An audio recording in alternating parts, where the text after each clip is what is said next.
Gaza में Israeli हवाई हमले के बाद मलबे से अमेरिकी महिला को बचाया गया। गाजा में रहने वाली एक अमेरिकी महिला को इजरायली हवाई हमले के बाद 2 घंटे के ऑपरेशन के बाद मलबे से निकाला गया। गाजा के लिए भोजन और अन्य आवश्यक वस्तुएं ले जाने वाला एक सहायता जहाज जो साइप्रस से रवाना हुआ था, कई दिनों की देरी के बाद फिलिस्तीनी एन्क्लेव के करीब था। यह प्रस्थान इस घोषणा के बाद हुआ कि साइप्रस, यूरोपीय संघ, संयुक्त राज्य अमेरिका, संयुक्त अरब अमीरात और यूनाइटेड किंगडम संयुक्त रूप से गाजा को सहायता प्रदान करने के लिए एक समुद्री गलियारा स्थापित करने पर काम कर रहे थे।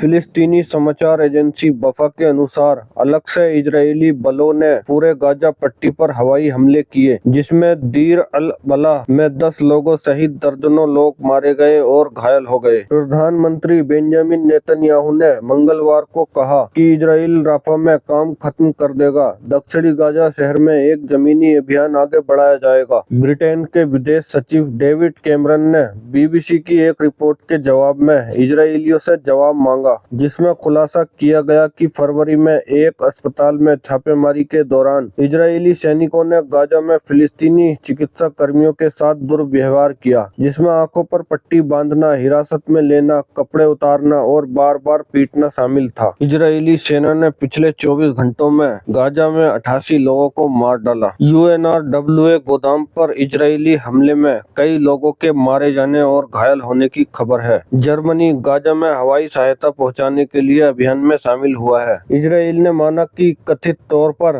रॉकेट लॉन्चर ले जा रहे फिलिस्तीनी की मौत हो गई। असलियत में तो वह साइकिल ले जा रहा था। साइकिल ले जा रहे फिलिस्तीनी व्यक्ति को ड्रोन से मार गिराया। असल में रॉकेट लॉन्चर नहीं, साइकिल ही ले जा रहे थे। रविवार को इजरायली सेना ने उत्तरी गाजा पट्टी के जिटोन पड़ोस में मलबे के बीच चल रहे 2 लोगों को निशाना बनाते हुए एक ड्रोन का फोटो प्रकाशित किया, जिसमें दावा किया गया कि उनमें से एक रॉकेट लॉन्चर ले जा रहा था। अनादोलू रिपोर्टर के एक सवाल के जवाब में इजरायली सेना के प्रवक्ता की इकाई ने स्वीकार किया कि जिस फिलिस्तीनी को उन्होंने कथित तौर पर रॉकेट लॉन्चर ले जाने के लिए मार डाला, वह वास्तव में एक साइकिल ले जा रहा था। गाजा में इजरायली हमलों में मरने वालों की संख्या 31,300 के करीब पहुंची। स्वास्थ्य मंत्रालय का कहना है कि 7 अक्टूबर से अब तक इजरायली हमलों में कम से कम 73,024 लोग घायल हुए हैं। मंत्रालय ने कहा, पिछले 24 घंटों में इजरायली हमलों में कम से कम 88 लोग मारे गए और 135 लोग घायल हो गए हैं। इसमें कहा गया है कई लोग अभी भी मलबे और सड़कों पर फंसे हुए हैं, क्योंकि बचाव कर्मी उन तक पहुंचने में असमर्थ हैं।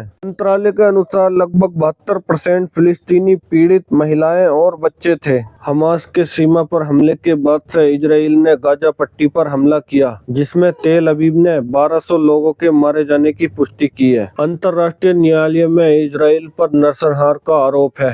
जनवरी में एक अंतरिम फैसले ने तेल अवीव को नरसंहार कृत्यों को रोकने और गाजा में नागरिकों को मानवीय सहायता प्रदान करने की गारंटी देने के लिए उपाय करने का आदेश दिया। वेस्ट बैंक में कथित चाकू हमले में फिलिस्तीनी नाबालिग की गोली मारकर हत्या। मलेशियाई प्रधानमंत्री का कहना है कि गाजा में जातीय सफाया अब बंद होना चाहिए। लेबनान के सोर में इजरायली ड्रोन के हमले में हमास सदस्य की मौत। कैंटम का कहना है कि हूती ने लाल सागर में अमेरिकी युद्धपोत पर बैलिस्टिक मिसाइल दागी। यूएस सेंट्रल कमांड का कहना है कि समूह ने यमन के हूती नियंत्रित क्षेत्रों से यूएसएस लाबुन की ओर एक करीबी दूरी की बैलिस्टिक मिसाइल दागी। इटली की नौसेना ने लाल सागर में 2 ड्रोन मार गिराए। यह लाल सागर में वाणिज्य जहाजों की सुरक्षा के लिए यूरोपीय मिशन के हिस्से के रूप में आता है। युद्ध से ग्रस्त यमन के ध्वस्त स्वास्थ्य सेवा प्रणाली से सबसे अधिक प्रभावित महिलाएं हैं। संयुक्त राष्ट्र अधिकारी का कहना है कि 5.5 मिलियन यमनी महिलाओं के पास प्रजनन स्वास्थ्य सेवाओं तक पर्याप्त पहुंच नहीं है। हूथी के कब्जे वाले सना में हजारों यमनियों ने गाजा के समर्थन में रैली निकाली।